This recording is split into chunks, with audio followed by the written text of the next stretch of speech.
For millions of labor-dependent families living paycheck to paycheck, a sudden illness is a direct path to economic ruin.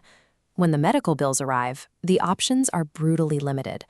A family must choose whether to liquidate their ancestral land, sell off the remaining family jewelry, or simply ignore the illness and keep working through the pain. Take the case of a patient requiring critical surgery to repair a damaged, swollen vein in his throat. Because the upfront costs were so steep, he was forced to wait 4 grueling years, living with a potentially fatal condition he couldn't afford to fix. The primary barrier here is the diagnostic hurdle. It is the hidden first step of medicine that dictates whether you even get to speak to a specialist. A basic preventative scan can easily run into thousands of rupees. For a daily wage earner, spending that amount of money just to find out if they are sick is a mathematical impossibility. If a patient cannot buy the test to find out what is killing them, they are locked out of the healthcare system entirely. The treatment process never even begins. This chart shows the economics of a hospital running its diagnostic departments at an intentional financial loss. It purchases an X-ray film for exactly 36 rupees and sells it to the patient for 35 rupees, absorbing a strict 1 rupee loss on every scan.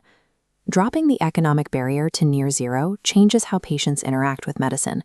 Going to the hospital shifts from a dreaded emergency measure to a casual, preventative action. Consider a man chewing tobacco who walked into a clinic for an ECG on a whim. At a price point of just 25 rupees, the test was cheap enough to take casually.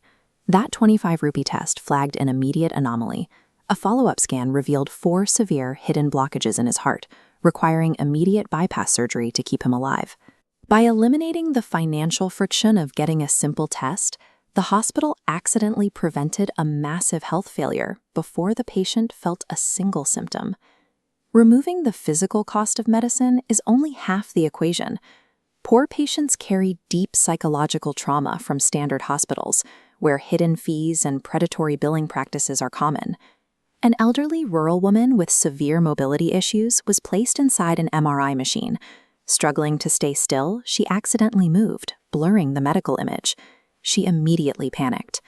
In a typical private hospital, a ruined scan means getting hit with another 7,000 rupee charge for a retake.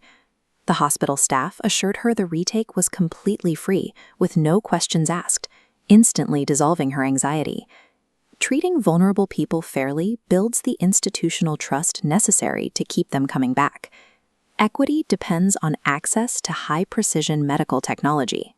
Marginalized communities require the same grade of equipment found in elite private facilities to ensure accurate results.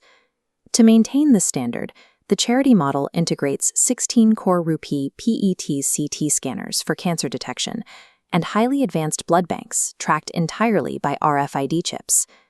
True healthcare equity is achieved when the poorest patient has frictionless access to the exact same elite hardware as the wealthiest citizen. Zooming out to the macroeconomy reveals a harsh loop. Systemic poverty is actively maintained by chronic medical insecurity. With the constant threat of a bankrupting medical emergency looming over them, poor families act defensively. They hoard their meager earnings rather than investing them. Watch the shift in a local economy when affordable medical screening and accessible geriatric care become permanent guarantees. The need to stockpile cash out of fear vanishes. Families can finally take the money they were saving for a potential hospital visit and redirect it toward actual progress. These newly freed resources reliably flow into paying for children's higher education, funding local entrepreneurship, and building foundations of generational wealth. Lowering the cost of screening removes a primary trigger for medical debt. It ensures that a family can survive a health crisis without losing their financial stability.